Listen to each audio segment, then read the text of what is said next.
পশ্চিমবঙ্গে তোমরা একই সাথে পাবে অবজেক্টিভ ইংলিশ এবং ডেসক্রিপটিভ ইংলিশ। ক্যামোফ্লেজ হচ্ছে একটা ইংরেজি শব্দ। ক্যামোফ্লেজ স্ট্র্যাটেজি, এই স্ট্র্যাটেজিগুলো কিভাবে এক্সামে কাজে আসবে সেটা আমি তোমাকে আর প্রাইড, এটা হচ্ছে তোমার কার্নিভোরাস ইন্টারোগেশন মার্কের সঙ্গে, অথবা ডু আসবে ফিল লাইক হ্যাভিং বা taking a cup of tea. তাহলে এইখানে কি বোঝাচ্ছে? ডিজায়ার বোঝাচ্ছে। Students, welcome to the channel Ishwarchandra English. পশ্চিমবঙ্গের সর্বপ্রথম এই চ্যানেলে তোমরা একই সাথে পাবে অবজেক্টিভ ইংলিশ এবং ডেসক্রিপটিভ ইংলিশ। অবজেক্টিভ ইংলিশে কী কী থাকবে? বেসিক এবং অ্যাডভান্স দুটোই। যেমন বেসিকে কী কী থাকবে থেকে শুরু করে জিরান্ট, পার্টিসিপল, নাউন ফ্রেজ, তারপরে ক্লজ, কোথায় ডিফারেন্স আছে দুটো ক্লজ আর নাউন ফ্রেজে। ডেসক্রিপটিভ পার্টে কী থাকবে? ডেসক্রিপটিভ পার্টে থাকবে তোমার এই যে রিসেন্ট যে পিএসসি ক্লার্কশিপ পরীক্ষাটা হলো, সেই পিএসসি ক্লার্কশিপ এবং মিসলিনিয়াস সেই মেনে যে ইংলিশ, সেই ইংলিশের ডেসক্রিপটিভটা আমি ধাপে ধাপে তোমাদেরকে শেখাবো। একদম সেন্টেন্সের স্ট্রাকচার থেকে শুরু করে কিভাবে তোমরা বেসিক থেকে অ্যাডভান্স লেভেলে পৌঁছাবে, হ্যাঁ, সেটা আমি শেখাবো। আর তোমার সঙ্গে থাকবে প্রেসি রাইটিং, রিপোর্ট রাইটিং, কী কী টেকনিক আছে। আর আমি যেহেতু ডিফেন্সের সঙ্গে যুক্ত আছি, আমার যে স্ট্র্যাটেজিগুলো, যেমন ধরো camouflage strategy, anti camouflage strategy, এগুলো আমি ইউজ করবো। ক্যামোফ্লেজ কি আমি তোমাদেরকে শর্টে বলি। ক্যামোফ্লেজ হচ্ছে একটা ইংরেজি শব্দ, যেটা তোমার হচ্ছে নিজেরকে লুকানোর একটা পদ্ধতি, ছদ্মবেশে বলতে পারো, যেটা মিলিটারিরা বিশেষ করে ইউজ করে থাকে শত্রুপক্ষর কাছ থেকে নিজেদের ট্যাঙ্ক বা নিজেদেরকে আড়াল করার জন্য। নিজেদের পোশাকে দেখবে যদি জঙ্গলে থাকে, গাছের ডালপালা নিজেদের ইউনিফর্মের মধ্যে লাগিয়ে নেয়, হেলমেটের মধ্যে, যেটা তাদের হেলমেট, হেড গার্ড, সে হেড গার্ডের মধ্যে লাগিয়ে নেয়। যেমন অ্যানিমেলের মধ্যে যদি তুমি দেখো গিরগিটি যে গাছে থাকে বা যে জায়গায় থাকে, ঠিক ও নিজেদের স্কিনের কালারটাকে যেখানে আছে ঠিক সেই জায়গার মতোই করে নেয়, অনেকটা আর কি, পুরোপুরি নয়, যাতে তুমি ডাইরেক্ট তাকে ডিটেক্ট করতে না পারো। আর ক্যামোফ্লেজের পদ্ধতিতে তারা কী করে, যে শত্রুপক্ষরা যাতে ঝট করে এক দর্শনে তাদেরকে খুঁজে বার করতে না পারে, হ্যাঁ। আর অ্যান্টি ক্যামোফ্লেজ স্ট্র্যাটেজি হচ্ছে মানে কিভাবে আমরা ওই ক্যামোফ্লেজ যে অংশটা আছে সেটাকে আমরা কিভাবে ডিটেক্ট করবো। এটা আমি আমার যে পরবর্তী যে ভিডিওগুলো থাকবে তাতে আমি এই স্ট্র্যাটেজিগুলো কিভাবে এক্সামে কাজে আসবে সেটা আমি তোমাদেরকে বলবো। চলো বেশি কথা না বাড়িয়ে আমরা ভিডিওটা শুরু করি। তার আগে আমি আমার পরিচয়টা দিয়ে নিই। আমি ঈশ্বরচন্দ্র বন্দ্যোপাধ্যায়, বর্তমানে পশ্চিমবঙ্গ পুলিশে একজন অধস্তন কর্মচারী। আচ্ছা, এরপরে এই ক্লাসটা শুরুর আগে একটা কথা, যে কারা কারা পিএসসি মেন্সের জন্য এবং মিসলিনিয়াস মেন্সের জন্য প্রিপারেশন নেবে। তা আমি আমার নিজস্ব ধারণায়, একদম সম্পূর্ণ নিজস্ব প্রেডিকশন, আমার সঙ্গে পিএসসির কোনো যোগাযোগ নেই। আমি একটা প্রেডিকশন করেছি, যেমন তোমার ইউআর 2019-এ ছিল 65, এবার হতে পারে 58। ওবিসি এ 2019-এ ছিল 43, এবারে হতে পারে 48। ওবিসি বি 2019-এ ছিল 56.33, এবার হতে পারে 52। এসসি 2019-এ ছিল 48.67, আর এবারে হতে পারে 47। আর লাস্টে এসটি 2019-এ 29.67 ছিল, এবারে হতে পারে 40। এবার একটা কথা বলে রাখি, এখানে তোমরা +-3 এটা ধরে রাখবে, যে হয় +3 হতে পারে বা -3 হতে পারে কাট অফ থেকে। যাদের মোর ওভার তোমার এই 50 আসছে, ধরো আমি ইউআর বলছি আমি, হ্যাঁ, যদি 50 থাকে তারা তোমরা প্রিপারেশন শুরু করতে পারো। কারণ পিএসসি কখন কীরকম করে কিছু প্রেডিকশন করা যায় না। 50-তে নেমে গেলেও নেমে যেতে পারে, যদি তোমার ক্যান্ডিডেট সংখ্যা বেড়ে যায়। যেমন হয়তো 10 লাখ এবার ক্যান্ডিডেট ছিল, আর যদি তোমার 6 থেকে 7 হাজার নেয়, তাহলে সম্ভবত নেমে যেতেও পারে। প্রথমে একটা আমি সেন্টেন্স নিয়ে আসবো, hearing the noise the boy woke up. এই যে হেয়ারিং, এখানে এই লাস্ট পিএসসি পরীক্ষাতে ছিল কয়েকটা কোশ্চেন এরকম আর কি, তাই আন্ডারলাইন করে দিয়েছে, দিয়ে বলেছে এটা পার্টস অফ স্পিচের কোন ভাগ, ঠিক আছে। তাহলে এই জন্য আমাদেরকে পার্টস অফ স্পিচটা শিখতে হবে। তা পার্টস অফ স্পিচ কেন আমরা শিখব?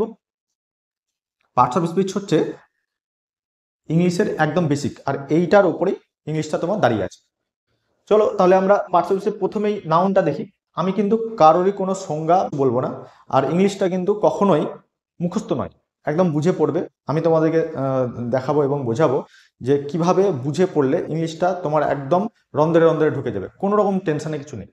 চলো তাহলে নাউনকে আমরা প্রথমেই একটা দেবো কংক্রিট দিয়ে ভাগ, আর একটা দেবো অ্যাবস্ট্রাক্ট, ঠিক আছে। কংক্রিটে কি হচ্ছে? কংক্রিটে প্রথমে হচ্ছে প্রপার নাউন কোনগুলো?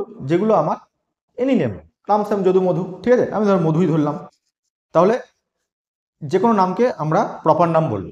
এবার কমন বা ক্লাস, একই ধরনের সেম জিনিসগুলোকে অল ওভার দ্য ওয়ার্ল্ড আর কি তাদেরকে কমন বা ক্লাস নাউন বলে। যেমন তোমার বুক, ইন্ডিয়াতে বুক, রাশিয়াতে বুক, চায়নাতে বুক, আমেরিকাতে বুক, লন্ডনে বুক। শুধু ইংলিশ ভাষায় বলছি আমি, চাইনিজ ভাষায় অন্য কিছু হতে পারে, কিন্তু বুককে অল ওভার দ্য ওয়ার্ল্ড ইংলিশে বুকই বলা হবে, বয় বলা হবে, গার্ল বলা হবে, রিভার বলা হবে। ঠিক। এরপরে কালেকটিভ নাউন, এখানে একটু বোঝার আছে যে কালেকটিভ নাউন গুলো যেগুলো তোমার পরীক্ষায় এবার এসেছিল, যেমন ধরো এই প্রাইডটা পিএসসি লাস্ট পরীক্ষাটা এসেছিল ক্লার্কশিপে। তাহলে অ্যানিমেলের ক্ষেত্রে বলছি কালেকটিভ নাউন, যে একই ধরনের জিনিসগুলোকে যখন একসঙ্গে বলছে গুচ্ছ আকারে, ঠিক আছে, গুচ্ছ আকারে যখন বলছে তখন সেটা কালেকটিভ নাউন হচ্ছে। কিরকম, যে দেখো অ্যানিম্যাল ক্ষেত্রে বলবো, পিপলের ক্ষেত্রে বলবো, থিংসের ক্ষেত্রে বলবো। তাহলে অ্যানিম্যালের ক্ষেত্রে কি, হার্ড কি হবে, এ হার্ড অফ ক্যাটেল, এক দল গবাদি পশু। Pride of lion. পরবর্তীতে এদিকটাতেই ফ্লক অফ শিপ, ভেড়া। School of fish. Pack of owls. এখানে একটা কথা, যে এই যে হার্ড দেখছো, এই ফ্লক, হ্যাঁ, এই হার্ড হচ্ছে তোমার বিগ অ্যানিমেলের ক্ষেত্রে, হ্যাঁ, এটা হচ্ছে বিগ অ্যানিমেলের ক্ষেত্রে। ফ্লক হচ্ছে স্মল, সেটা বার্ড হতে পারে, ঠিক আছে, স্মল অ্যানিমেলের ক্ষেত্রে হচ্ছে ফ্লক। স্কুল হচ্ছে তোমার অ্যাকুয়াটিক, হ্যাঁ, স্কুল হচ্ছে অ্যাকুয়াটিক অ্যানিমেলের ক্ষেত্রে, আচ্ছা, এই প্যাক আর প্রাইড এটা হচ্ছে তোমার কার্নিভোরাস, আমি এখানে লিখে রাখি কার্নিভোরাস কোনগুলো, যেগুলো মাংসাশী প্রাণী, মানে হিংস্র প্রাণী যেগুলোকে বলা হয়, সেগুলোর ক্ষেত্রে প্রাইড, প্যাক এগুলো বলা হবে। পরবর্তী এবার পিপল, যেমন পিপলের মধ্যে আমি এখানে দুটো একটা লিখেছি, দুটো তিনটে। Family, team. ফ্যামিলি কি, এ গ্রুপ অফ পিপল, হ্যাঁ, যেগুলো রিলেটেড কিরকম, উইথ ব্লাড রিলেশন থাকবে এবং ম্যারেজ রিলেশন থাকবে, সেগুলোকে ফ্যামিলি বলা হচ্ছে। টিম বলা হচ্ছে a group of people working together, একসঙ্গে যখন কাজ করছে সেটা বলা হচ্ছে টিম। ক্রিউ কোনটা, ওই একই, a group of people on a ship, হ্যাঁ, যদি কোনো শিপ বা এয়ার ফ্লাইটে যদি থাকে তাহলে সেটা ক্রিউ হবে। এবারে থিংস, আমরা বস্তুর ক্ষেত্রে কি দেবো, কালেকশন দেখবো, সিরিজ দেখবো। কালেকশন কি হবে, a group of gathered items বা তোমার থিংস। সিরিজে কি হবে, a group of items follow one another. যেমন আমাদের এই সিরিজকে, যেমন আমাদের এখন যেমন যে ওয়েব সিরিজগুলো চলছে, যেমন ধরো তোমার পঞ্চায়েত ওয়েব সিরিজ, ঠিক আছে, তাহলে এই পঞ্চায়েত একটা ওয়েব সিরিজ, তাহলে ওর যে প্রত্যেকটা এপিসোড, সেই এপিসোডগুলো কি দেখো একটার সময় একটা ফলো করে চলে, একটার পরে একটা, কেউ আগে পিছু নয়, কিন্তু মানে সব কিছু ফলো করে চলছে। মেটেরিয়ালটা যেগুলো বস্তুকে নির্ধারণ করে, যেমন গোল্ড ধরো, তারপর আয়রন, সিলভার।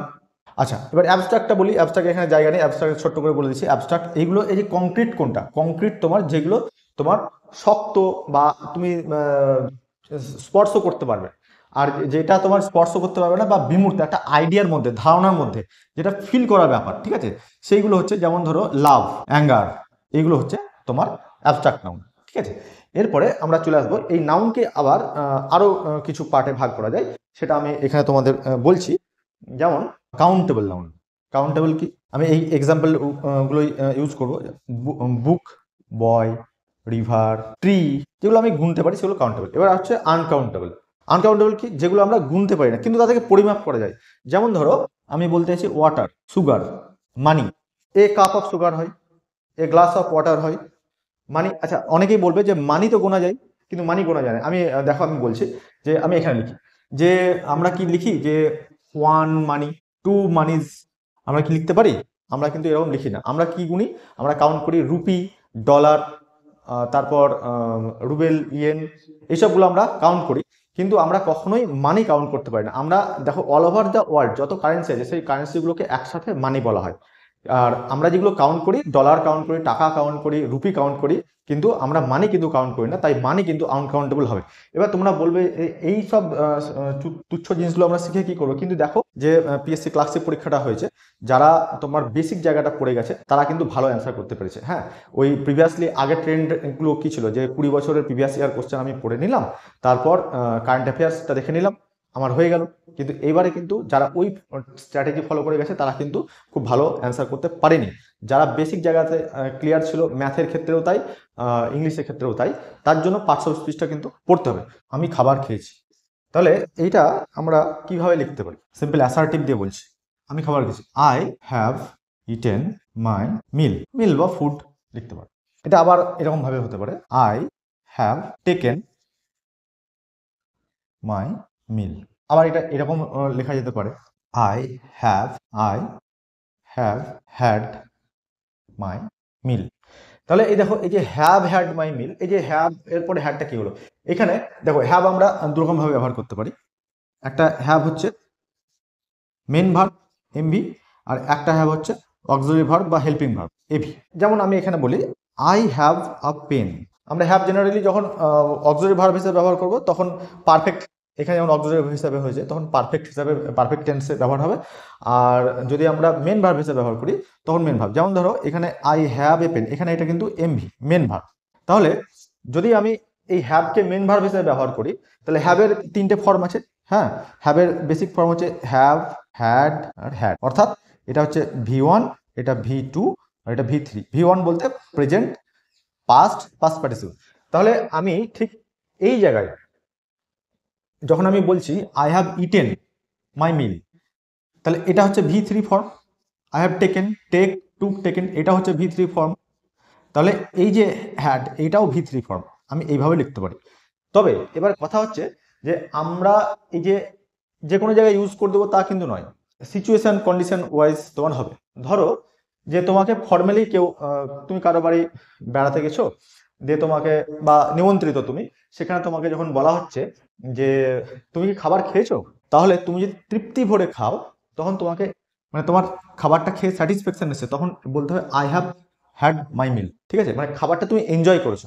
আর যদি তোমার অফিসের কোনো বস তোমাকে জিজ্ঞেস করে এ তোমার লাঞ্চ হয়ে গেছে, তখন তুমি কি বলবে, আই হ্যাভ টেকেন, এটা বলতে পারো আই হ্যাভ ইটেন। মানে তোমার খাওয়াটা উদ্দেশ্য, সেখানে তৃপ্তির ব্যাপারটা নয়। হ্যাঁ, তুমি মানে তাড়াহুড়ো করে খাওয়াটা খেয়ে নিয়েছো, এটা তোমার উদ্দেশ্য, তখন কিন্তু তুমি এই দুটো ইউজ করবে। কিন্তু যখন তোমার তৃপ্তির ব্যাপারটা আসবে, স্যাটিসফ্যাকশন আসবে মনে খেয়ে, তখন আই হ্যাভ হ্যাড মাই মিল। আমি ভাত খাই, তাহলে কি হবে, I eat rice.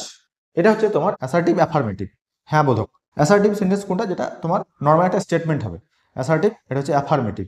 Simple sentence কি হয়, এটা হচ্ছে তোমার সাবজেক্ট, ভার্ব, এটা অবজেক্ট। আমরা যখন সাধারণ একটা সেন্টেন্স গঠন করবো তো প্রথমে সাবজেক্ট বলবো, তারপর ভার্ব, তারপর অবজেক্ট। আমি যখন সেন্টেন্স স্ট্রাকচার বোঝাবো, আমার আগে পার্টস অফ স্পিচ শেষ হবে, তারপর তখন কিন্তু আমি তোমাদের এটা ক্লিয়ার করবো। এবারে আমি যদি নেগেটিভ করি, তাহলে নেগেটিভ করলে কি হবে, I do not eat rice, এটা নেগেটিভ হয়ে গেল। এইবারে যদি আমি এটাকে ইন্টারোগেটিভ করি তাহলে কি হবে, do I eat rice interrogative. দেখো এগুলো এবার পিএসসি ক্লাসে পরীক্ষা ছিল। দেখো আমি বলছি যে একটা কথা সবসময় মনে রাখবে, যে কোনো ভার্ব তার সঙ্গে ডু একটা থাকে। তার জন্য আমার যদি অক্সিলারি ভার্ব না থাকে, আমি কিন্তু সেখানে ডুটা নিয়ে আসতে পারি। ডুটা আমরা কখন নিয়ে আসতে পারি, এটারও একটা প্রশ্ন আছে। ডুটা তোমার আমি নিয়ে আসতে পারি যদি আমার সেন্টেন্সটাই নট ইউজ করি, তবে আমি ডু আর নট ইউজ করতে পারবো একসঙ্গে। আর যদি আমি এই যে ইন্টারোগেটিভ, এই যে ইন্টারোগেশন মার্কটা, এই ইন্টারোগেশন মার্কটা কোশ্চেন আকারে যদি আমি করি, তখন আমি ডুটা আমি ইউজ করতে পারবো। হয় ডু আসবে ইন্টারোগেশন মার্কের সঙ্গে, অথবা ডু আসবে নটের সঙ্গে। আর একটা কথা এখানে, এই যে যেমন ধরো এটা এভাবে লেখা যায়, আই ডোন্ট ইট রাইস। তা এটা কি বলা হয়, এটাও ঠিক এটাও ঠিক, দুটোই ঠিক, কিন্তু এটা হচ্ছে কন্ট্রাকশন ফর্ম বা সংক্ষিপ্ত। এবার আরেকটা জিনিস হচ্ছে, এইটা হচ্ছে ফর্মাল রাইটিং, এটা হচ্ছে ফর্মাল বলতে কি, যে কোনো অফিসিয়াল চিঠি, কোনো রিপোর্ট তুমি যখন লিখছো, বা পরীক্ষার খাতায় যখন লিখছো একাডেমিক কোনো এক্সামে, তখন তোমাকে এই ফর্মাল রাইটিং, এই ডু নট লিখতে হবে। কিন্তু তুমি কোনো বন্ধুকে চিঠি লিখছো, কোনো ব্লগ লিখছো, ফেসবুক বা টুইটার বা এক্স হ্যান্ডেলে তুমি কিছু পোস্ট করবে, হ্যাঁ, তখন কিন্তু তুমি এইটা কিন্তু ইউজ করতে পারো। কিন্তু এটা কিন্তু গ্রামাটিক্যালি দুটোই ঠিক। কথ্য ভাষায় বা তুমি ল্যাঙ্গুয়েজ যখন স্পিকিং করছো ইংলিশ, তখন কিন্তু আই ডোন্ট বলবে, কিন্তু যখনই তুমি ফর্মাল বা অফিসিয়াল কিছু লিখবে, তখন কিন্তু তোমাকে আই ডো নট বলতে হবে। তাহলে এইভাবে ছোট্ট ছোট্ট করে আমি তোমাদেরকে শেখাবো। আমি এখানে লিখেছি আমি চা খাবো, তাহলে এটা আমরা কিভাবে লিখতে পারি, যেমন I want to drink a cup of tea, I will drink a cup of tea. তারপর I want to have a, আচ্ছা টু হ্যাভ এখানে টেক করতে পারো, এ কাপ অফ টি। তারপর আই ফিল লাইক হ্যাভিং বা taking a cup of tea, let us have a cup of tea. তারপর it would be better to have a cup of tea. দেখো I want to drink a cup of tea, এটা আমি চা খাবো, এটা একদম normal. এখানে কি হচ্ছে যে আমার ইচ্ছা প্রকাশ করছে, এখানে ডিজায়ার, ঠিক আছে। এখানে তোমার যে কনফার্ম যে বা সার্টেনটি, যে নিশ্চিত, হ্যাঁ তুমি চা খেতে চাও, হ্যাঁ। পরে আই ওয়ান্ট টু হ্যাভ বা টেক এ কাপ অফ টি। আচ্ছা, এখানে একটা কথা বলি, এই যে কাপ অফ টি, টিটা তোমার হচ্ছে আনকাউন্টেবল নাউন। যেমন আগে আমি দেখালাম যে টিটা হচ্ছে আনকাউন্টেবল নাউন, তার জন্য এখানে তার আগে এ কাপ অফ আমরা ব্যবহার করছি। আই ফিল লাইক হ্যাভিং বা taking a cup of tea, এই যে এখানে আইএনজি ফর্ম হচ্ছে, কেন হচ্ছে এগুলো পরে বলবো। এখন শুধু এটা দেখে না যে আমরা কি কত রকমভাবে করতে পারি। এবার যার যেটা সুবিধা হবে সেটা সে করবে, কিন্তু যে বিভিন্ন কনটেক্সটে বা বিভিন্ন সিচুয়েশনে তোমরা এগুলো ব্যবহার করতে পারো। কখন কোন সিচুয়েশন, যেমন ধরো যদি আমি বলি উইল দিলেই সার্টেনটি চলে আসছে, উইল সার্টেনটি বা কনফার্মেশন আর কি, কনফার্ম যখন হচ্ছে যে হ্যাঁ আমি চা খাবোই, তখন তোমার এটা হচ্ছে I will drink a cup of tea বা I want to drink a cup of tea, এটা বললে। আর যদি আমি বলি আই ফিল লাইক হ্যাভিং বা taking a cup of tea, তাহলে এইখানে কি বোঝাচ্ছে যে তোমার একটা ডিজায়ার বোঝাচ্ছে, হ্যাঁ, যে তোমার ইচ্ছা যে তুমি চা খাবে, ঠিক। আর let us have a cup of tea, এই লেটটাকে এভাবে লিখতে পারি, লেটস এরকম লিখতে পারি, কিন্তু এটা হচ্ছে সেই কন্ট্রাকশন ফর্ম, যেটা আমরা ফর্মাল রাইটিংয়ে লিখতে পারবো না। কিন্তু তোমাদের যেহেতু আমরা পরীক্ষার জন্য পড়ছি, তার জন্য আমরা কিন্তু এই ফর্মটাই ফলো করবো, এটা কিন্তু করবো না। আমরা কথা বলার সময় এটা করব, কিন্তু আমরা রাইটিংয়ের সময় এটাই লিখবো। আর it would be better to have a cup of tea, ধরো এটা কখন লিখবো আমরা, যে ধরো কোনো একটা সিচুয়েশান আছে, যে কোনো সোশ্যাল সিচুয়েশানে যে চলো এক কাপ চা খাওয়া যাক, এটা তুমি বলতে পারো যে আমি চা খাবো। এইখানে তুমি let us have a cup of tea এটা বলা যেতে পারে। তারপরে it would be better to have a cup of tea, এইটা কখন বলবো, যে ধরো ফর্মাল কোনো তুমি কিছু বোঝাতে যাচ্ছ, অফিসিয়াল, যে মোর পোলাইট, হ্যাঁ মোর পোলাইট, যে কোনো একটা অপশান, যে একটু রিল্যাক্সের ব্যাপার বা একটা টাইম পাসের ব্যাপার, ঠিক আছে, তখন এই পোলাইটনেস হিসাবে পোলাইটভাবে, তাহলে এখানে এইটা হবে যে it would be better to have a cup of tea. আর let us have a cup of tea, এটাও তোমার হবে ওই পোলাইটনেস, মানে এগুলো সব কিন্তু ওই ফর্মাল ক্ষেত্রে, মানে ফর্মালিটি অফিসিয়াল ক্ষেত্রে তুমি এগুলো ইউজ করতে পারো। আর যদি তুমি বলো I feel like having a cup of tea, তখন তোমার চলে আসছে ডিজায়ার, হ্যাঁ, যে তোমার এটা ইচ্ছা যে তুমি করবে। আর কনফার্মেশন চলে এলো উইলে। তাহলে আজকে এখানেই থাকছে, দেখা হবে পরবর্তী ভিডিওতে। তোমাদের ইংলিশের যে জড়তা এবং ইংলিশে কনফিডেন্স আনার জন্য আমার যে এই ছোট্ট প্রয়াস, যদি তোমাদের ভালো লেগে থাকে তাহলে অবশ্যই ভিডিওটি লাইক করবে এবং বন্ধুদের মধ্যে শেয়ার করবে, আর চ্যানেলটিকে সাবস্ক্রাইব করে পাশে বেল আইকনটি প্রেস করবে। বেশ, তাহলে ভালো থেকো, থ্যাংক ইউ।